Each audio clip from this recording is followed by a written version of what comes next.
Hey everybody, I wanted to pop on here quickly and just do a quick little video about something that I feel pretty passionate about, and it's from personal experience.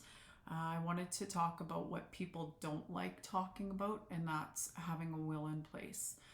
We unfortunately lost my uncle this past weekend and found out that he did not have a will in place. Of course, in that scenario, it makes things quite a bit more difficult for anybody to go and make any final arrangements or clean up bank accounts or anything like that, whether or not you have a large estate, medium estate, or no estate. It really creates obstacles and barriers if you don't have an executor or a will in place, so that we know what your final wishes are. I have some really great contacts that can help you with having a will. There is a cost to it, of course, because we're using their expertise. And for a will for a single person, we're looking around the $500 mark. And if you want a power of attorney, it's probably about $150. If you want the personal directive, another $150. But you can get it all done for a single person for around that $750 mark, $750. Or if you're a couple, it's around $1,050.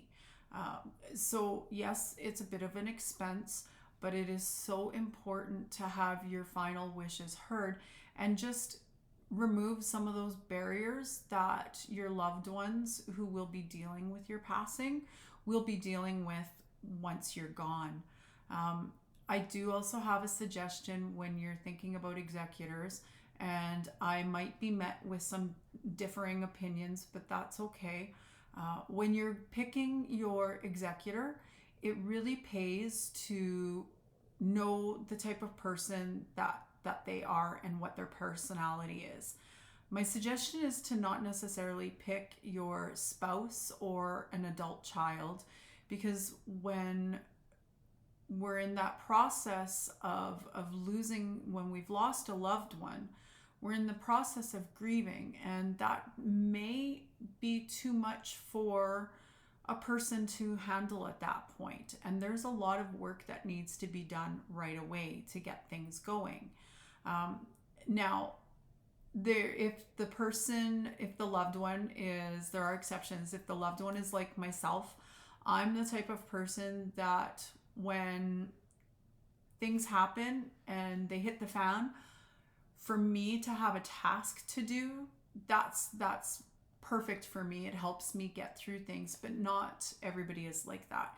So that's where I say it's really good to know who your executor is and their type of personality, because the last thing that you want to do to a loved one is put that added stress on them if they're the type of person that really can't handle that additional stress at a tough time.